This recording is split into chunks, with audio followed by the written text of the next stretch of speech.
There's going to be a day when I pass away. There's going to be 2 pews up front, maybe 3, who knows. It'll be reserved, and it'll be my boys and my wife see me in a casket, and there's going to be a podium next to that casket. There's going to be people that talk about me. And what those people say is why I do what I do every day. Wow. I want my kids to be inspired, to say, you know what, Dad, he was a little tough, maybe he was a little strict. Man, he impacted so many people for the greater good. Mm-hmm. Yeah, no, thanks a lot for joining me. You know, I think what I like doing is sitting down with people who've built business, who've really built businesses, you know, that are local to me, where I can then just sit down with you and ask you some questions about how you built your business. Worst case scenario, I document these conversations and I see them for myself. You know, it's kind of like, cool, I'm documenting my education basically. Best case scenario, you know, my mom will see it and a couple friends, and, you know, other people can see it other than me. So I really appreciate the time, though. Thank you. Absolutely. Yeah. It's actually a mutual benefit here, too, because I'm actually inspired by you. You and I are both young dads. We both have young families, young kids. And I don't think we do what we do for ourselves. We do this for our families. We do this for our legacy. We want to leave an impression, a lasting impression, right? So I thank you for your inspiration. Oh, that's awesome. Well, that's really nice to hear. I hope I continue inspiring you then. I know you will. You built something really awesome. You know, I know for you, insurance wasn't where you thought you were going to be growing up. But where was that place? What did you think you were going to be doing with your life? Gosh, so many different things. Really? So we talk about when being a young kid. My dream was to be an airline pilot. My father worked for American Airlines. Oh, wow. And so I was inspired. We flew nearly every weekend for free. You know, the benefits of American Airlines. The benefits of American Airlines. Back in the day, pre 9/11, it was easy to catch a flight. There wasn't really much of a security. It was a little rectangular thing that you ran through. Back in those days, you could have relatives show up right at the gate and greet you when you left a flight. I remember that. That was awesome and crazy. And why did they let us do that? In hindsight, probably not the best idea, right? Yeah. But it's a faint memory now. But I'm just so grateful that I had those experiences. I remember memorizing. We didn't have cell phones back then. There wasn't Hulu or Netflix, so I memorized just what the planes looked like. The wingspan. I was a nerd, a total nerd, a plane nerd. So my dream was to be a commercial airline pilot for American Airlines. That was the dream, the goal. Wow. So that was your kid, grown up kid, as a dream, and then what happens? 9/11 happened, and I just thought, you know what? Maybe I should find a different career path, right? So, but I'm still, that being said, I'm a loyal American Airlines passenger. I've got among the highest status you can get with them. Cool. I'm loyal to a T, but I decided to deviate and go into computer science engineering. A lot of my friends, much older than me, were in that industry. And they said, hey, Ron, follow the money. IT is the place you want to go, right? So I said, okay, let's do it. So I went to college. I went to University of Texas, Arlington, and took the first 2 years and committed to computer science engineering. Realized that I hated it. Wow. Did not want to look in front of a computer screen all day, debugging and be on call. It just is something that I was passionate about. So while I was going through this, I realized I had a knack for something. And where that knack began was when I took on my first job. I was 16 years old and worked for a company called RadioShack. Don't know if you've ever heard of them. Good old RadioShack, yeah. It's you've got questions, we've got answers. I think was the slogan. And so that was my first job. And Alex, I made $5.25 an hour. That was my wage working at RadioShack. Wow. To this day, I think that was the best job I ever had that led me to where I am today. Why is that? It taught me the fundamentals of selling. I didn't have a fascination with batteries or bulbs, but I had to memorize all these things that I just didn't have any passion for. But what RadioShack taught me was how to be able to relate to other people, how to be able to connect with others. And so they had high sales goals. And at $5.25 an hour, you can't just attract anybody to work there, right? But I think they found this opportunity where they could mold you, groom you, and then if you wanted to be a leader, you could develop from within. And so I'm very grateful for RadioShack. I know they don't exist any longer. Yeah, that's awesome though. But just like American Airlines, they left an impact on me too, right? So that's what led me to believe that I'm meant to connect with other people. Now, what I did with those skill sets, I didn't know at 16 or 17. I'll be honest, I didn't think I was going to be a business owner. I thought maybe at best I'd be a manager of some company or department at 17. I come from humble beginnings. My family wasn't incredibly wealthy. I may have not had the resources. I just learned to be resourceful instead. Yeah. So with what I had, I did the best I could with it, right? And so fast forward to where I am today. How did I become a StateFarm agent? Yeah. Where does that go? Where does that RadioShack to there? Yeah. Wasn't a childhood dream to be a StateFarm agent. But what happened was my State Farm agent, Bud Tatum, he had known me since I was 7 years old, my family was a client of theirs, Bud Tatum's office, for decades. And on the day of his retirement, he had a farewell party. And I remember at the time, my father, I think, was in New York for work. My mom is a nurse at Parkland. And they called me at the last minute. This guy's farewell party was today. And they tell me, hey, Ron, you need to go to his farewell party and convey the gratitude for Like on our behalf. On our behalf, right? And I'm like, oh my gosh. I'm in Benbrook, Texas, West Fort Worth. Mm-hmm. His office is in Irving, where I live. I ironically speed from my office to his. I literally swerve into his parking lot. No one's there. Party's already over. And I said, Bud, before you leave, I've got to convey gratitude. My parents are just incredibly grateful for what your office has done for us over the years in terms of insurance and claims. How old were you at this point? I believe I was 25. Okay. Yeah, 25 or 26. And so he said, sure, sit down. Super nice guy. Bud's the greatest. And he sat me down. He says, Ron, what are you doing with your life? I said, I'm a financial advisor for this bank, and I'm doing very well. He said, that's fantastic. What would you do if the stock market crashed? How would you take care of those who don't already have money? Mm-hmm. And here I'm thinking, is Bud trying to sell me his business? I know it's his retirement party. Yeah. What's going on here? I felt really on edge, but I felt like he was being genuine. He was asking me questions I wanted to think about. And so I said, Bud, I'd never really thought about that. And he told me, he's like, Ron, I think you'd be a great State Farm agent. You should really consider this. And I asked him with just being naive, I said, are you trying to sell me your agency? Mm-hmm. He said, Ron, I can't sell you my agency. This is all spoken for, but I really would encourage you to consider being a State Farm agent. I think it'd be a fantastic opportunity because you can help people from just a variety of different walks of life, right? Those who have just started making money, those who are in college, preparing to have a career, and those who have already made in life, or those who are about to retire. There's so many people who just need peace of mind, so many people that need insurance, so many people that need a good neighbor, right? And so that's kind of how that conversation started. And long story short, many months later, a lot of prayer, a lot of thinking, a lot of research, a lot of support from my wife, because I'm not doing anything without my family's support, right? And so with their blessings, I was able to get started. And it was a tough road. Wow. So what year did you get started? How old were you and when did you get started? I was 30 years old. Okay. And it was August of 2015 when I opened my agency. Cool. Guess how many clients I had? 5. Yeah, 5? 10. 0. Wow. Started from scratch. You started from scratch. You didn't even bring anybody to start it with you. I was my first customer. So I brought Yeah. I had just bought a house a couple of months beforehand. And so I insured my home, and that was one of the first policies my agency wrote. And so we started from scratch, 0 customers, and little by little, one customer at a time, we blossomed to be one of the top ranking agencies in the territory and have gotten a lot of national awards. But it's all thanks to the hard work, right? It's a dream, it's a wish. Yeah. But that only happens with a team.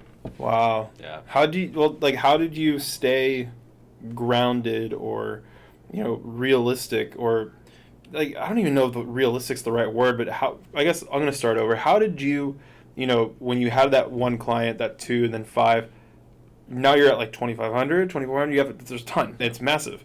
But were you always big picture? Were you always like, this is where I want to be? So, if people are questioning, like, oh, you only have 5, like, what's wrong with you? Like, did you just obviously not care because you just knew you were going to grow this thing into something big? Or were you just kind of like, I'm going to do this and see what happens? Like, did you have that vision or not when you got started? Yeah, great questions. I think humility allowed me to be grounded, which is, Ron, you only have 5 customers, right? So you're destined for greater. But for me, it wasn't a dollar amount. Like, once we hit this much in revenue or have this many clients, then you've made it. For me, it was knowing that I have an impact, and not an impact on my customers, an impact on my team. Because you can't do this without a team. You've got to have a solid team, and you've got to have a team that's just like you, that's inspired, that has a vision greater than themselves, right? So that's what kept me grounded, which is, Ron, you're not where you're at the point where you can lead or coach others to be just like you. So that kept me up at night. That would keep me be there first in the morning at the office and be the last person there at night when I leave my office for the day, because I knew that I wasn't yet content. And even to this day, even though we've done very well for ourselves, my agency's done very well, I'm still not content. I still want to grow, but it's not a revenue goal for me. It's knowing that I've got a team that's inspired by me and I inspire them and that they want to inspire others too. So it's all about creating this enterprise within this agency. So I don't know if I'll ever hit this goal. I don't know if I'll ever be content, but it's not money for me. It's impact. Wow. Yeah. How do you keep your team motivated? I mean, do you are there programs? Are there incentives? Is there leadership? Is there opportunities outside of the agency? Like, how do you keep them as invested in it as you are? Yeah, I think first off, you have to care about people. If you're selfish, if you're self-centered, you might be very good at sales, but you won't be good at what we do at our agency. Because a lot of what we do, you've got to be pain tolerant, not physical, but emotional. Yeah. You're dealing with customers who have lost their cars. They've gotten in major car accidents. Their homes are on fire. They don't know what to do next. And they're not exactly happy when they call us, right? They're in the worst situation. We have to find a way to keep calm and reassure them that things will be all right. That's a hard thing to do. Yeah. Right? You've got to care about others. That's the first thing, right? And so I care about other people. I genuinely do. And so I look for people who have that same instinct, that same emotional set of core values. Because I can teach them everything else. I can teach them on insurance. It's not hard to get a license. It's not hard to learn our products. But it's hard to teach and coach to be a good person, to care for others, you right? can't really teach that or train that. That's got to be something within you. So that's the fundamental. But then as far as like coaching and development, I invest so much money in training and development. I very rarely do things on my own. There's some things where I'll touch and I'll do some shadowing here and there. But I invest in a lot of training and development to where you'll learn how to sell better, you can learn how to overcome objections, but I also focus on culture too. I invest a lot of money on culture. So part of what we do once a week is focused on our mental wellness, right? So it has nothing to do with my agency, has nothing to do with sales, has to do with how's your health, physical, mental, spiritual, and that has really helped my team just feel like they've gotten this huge emotional weight off their chest. Yeah. And that's helped them perform better at work. Because you want them to be their best at work, and you also want to take care of the things outside of work. So that it makes perfect sense. Yeah, I just think showing you care, absolutely, and not just saying it but showing it. I think that's a huge step, and that's probably why you have a team that's loyal. I mean, you have people that have been there for quite a while, right? Yeah, several years, and so it's career development as well, right? So when you first come in, you may not be a hotshot manager and selling a lot. You might come in as a concierge or a sales assistant or a service assistant, but from there you kind of get to your feet wet and you figure out what you enjoy doing. And so based on the feedback you give me, I'll tell you where I can create a path for you. So I've got some team members who want to be a sales manager. I've got some who want to be a StateFarm agent. I've got some that want to get out of the agency and pursue being a teacher, right? I've seen so many team members over the last almost 9 years now where I've helped them get to where they wanted to go. It wasn't about me. It was about we, right? How can I help you get to where you want to be? And so once they know that's in my best interest, they're vulnerable and they want to do the best they can for the agency. And so it's just a winning mutual benefit there. Yeah. Wow. No, and that's a thing that, a lot of people say they care, but a lot of people don't really show it. And so that's really cool to see how you invest in your people. You take the time to get to know them, what their dreams are, even if they're outside of the agency industry or they want to be just like you. It's cool to see that you have that progression. That's something that I'm doing here and there with my team. We're smaller. I'm a bit behind you in terms of like where I'm at with my business, but where I'm already instilling those kind of things. What are your interests? What are your pursuits outside of this? How can I help? How can we use AMT Media to help you get to those goals? Because you're not your title for life isn't you work for me. It's you're a person that does this, and this. This is just something that you do. Yeah. Helping people, get to where they need to go, and hopefully I can be a vehicle for that movement, right? For that journey. In those 9 years that you've built this business, where was your biggest breaking point, do you think? Where was like the situation? On a positive or maybe a negative? Both. Both? Okay. Let's start with the positive. Yeah. The for positive for me was whenever the income met the expenses. That was a nice feeling. That's a good feeling. That was an incredibly good feeling, right? But outside of that is also seeing that the team was also more confident in themselves, that they were more empowered. I would do something called a stress test, which is I would leave the office purposely, knowing that I was going to be busy, and just see how the team handles it. Wow. And I said, hey, look, I'm going to lunch. I wasn't going to lunch. I'd literally just be in the parking lot, open up my laptop, be on offline mode, and still keep working. But they thought I was at lunch, so they couldn't call me. That you were inaccessible. Yeah. And the one thing, the last words I shared before I leave was, look, the worst thing that could happen is the customer says, I'm canceling my policies. That's the worst thing that could happen, right? Anything less than that is okay. It's not a big deal. And if they do cancel, there might be a good reason why they did. It may have nothing to do with you, right? It may just be the situation. So don't get caught up with 1 or 2 customers. Do what's best for the agency. Empower yourself. If you need help, use your resources. And you know what? Whenever I've left, I've never had a customer cancel their policy. Whether it be for 3 hours, or I've actually gone out of the office for 3 weeks. We were in Germany last year. I didn't have access to the network or the connection, and my team took excellent care of my customers. In fact, better care than when I was there.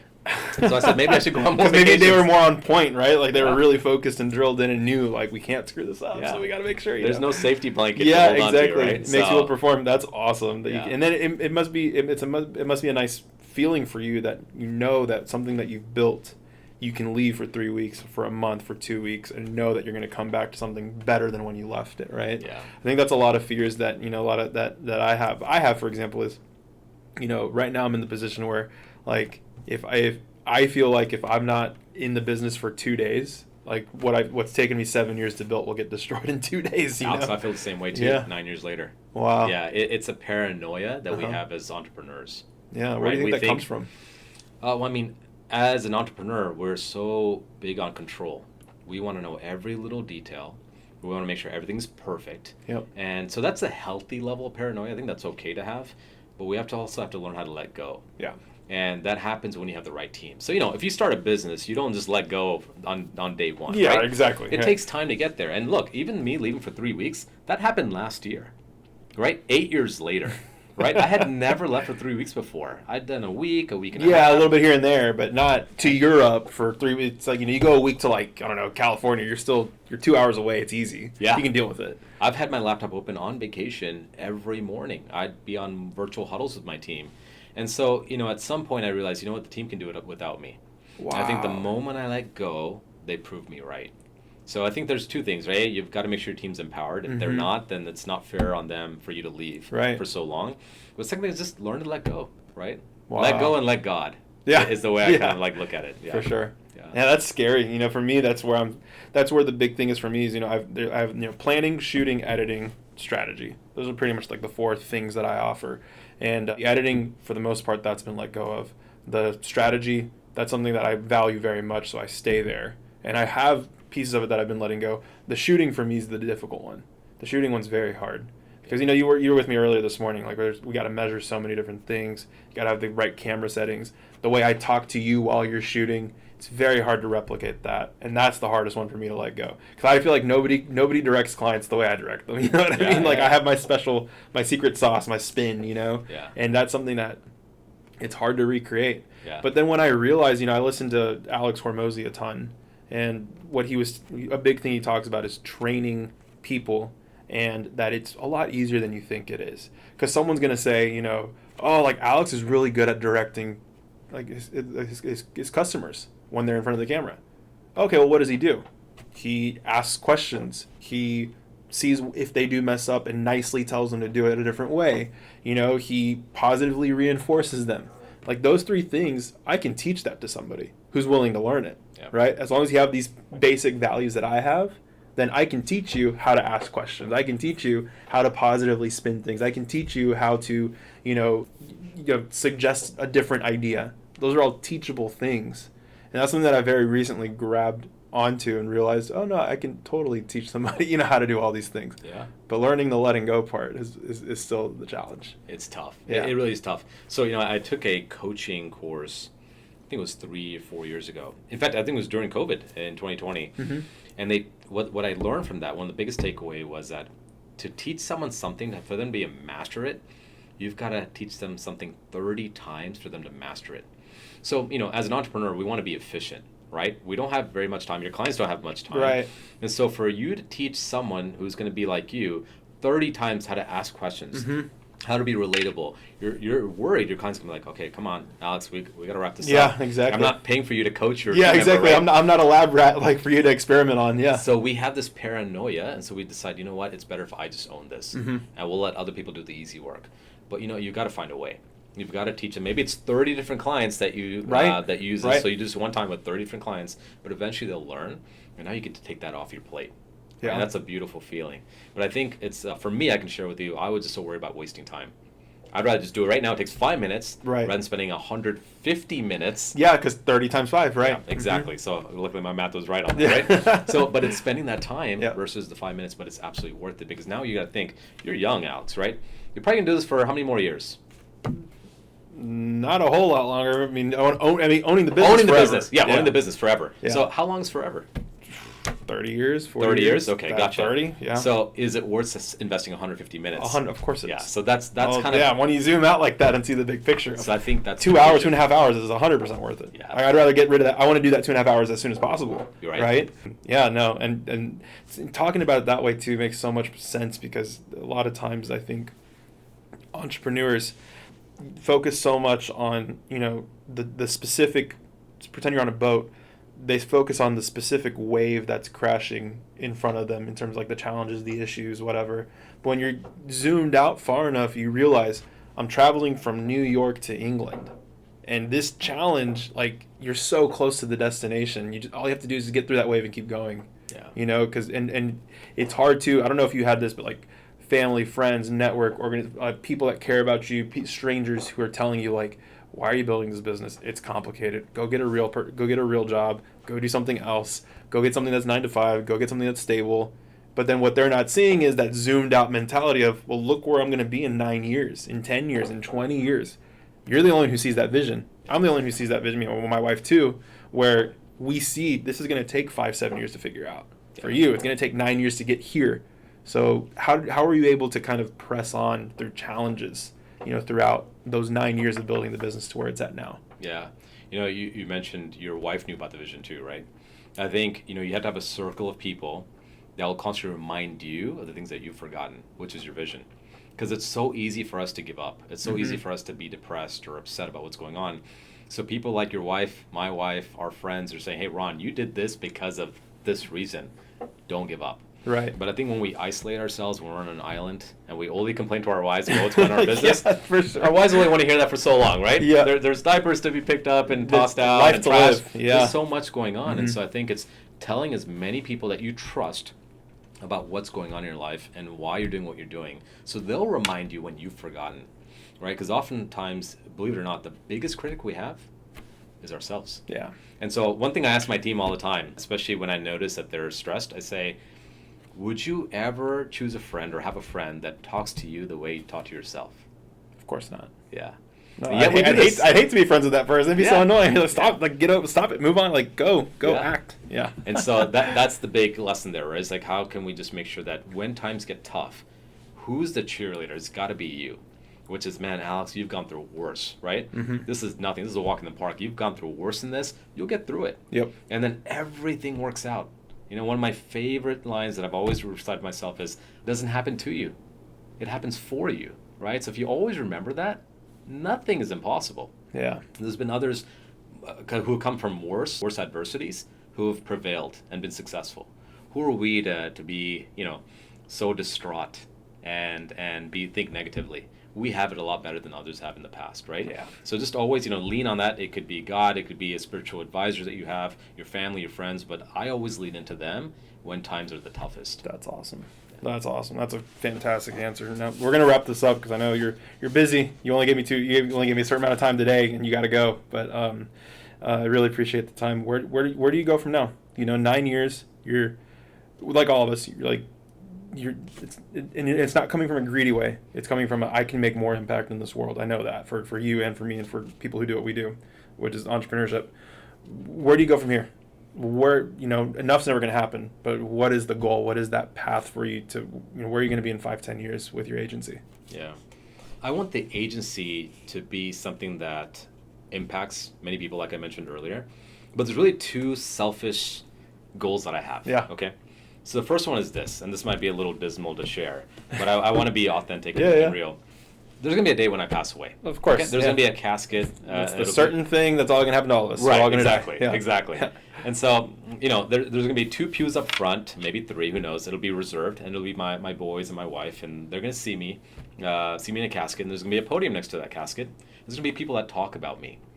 And what those people say is why I do what I do every day. Wow. I want my kids to be inspired and say, you know what, Dad, he was a little tough, maybe he was a little strict, but man, he impacted so many people for the greater good. Mm-hmm. So that's the first thing that I absolutely want to have happen. Everything I do, I'm not perfect at this, but I try my best to be a great dad, a great husband, great boss, great leader, great mentor. I strive to be the best I can be, right? So that's the first thing. Wow. The second thing I care about is helping those who are impoverished, and specifically those who get bullied, right? So when you think about school, either we've witnessed it or maybe we were also bullied ourselves. But for me, I want to create a change to where that just doesn't happen anymore. Because you got these incredibly talented kids who are destined for greatness, but they're told that they cannot be. Yeah. Right? Whether it be physically or emotionally, they're just beat down. And that's something I just don't want to have happen or see. So I want to use this agency to where I can raise enough awareness, make enough money to where I can walk away from the agency, let it operate on its own, so I can have a greater impact on the community. Because that could be the next president. That could be the person that invents a cure for cancer. You know, for me, I'm selfish. I want that to happen. Yeah. I want this world to be a better place. Wow. Yeah. So those are two fundamental reasons why I don't care about driving a nice car or living in a big house. That stuff gets old very quick. But for me, if I can focus on these two different things, man, this world will be a better place. Man, that's enough motivation to get you out of bed every single day. Absolutely. That's awesome. how I do it. That's awesome. I love it. Well, thank you so much. I appreciate the time. Awesome. Alex. This is great. Yeah, this appreciate is awesome. you. Thanks for your friendship. Awesome. Thank you.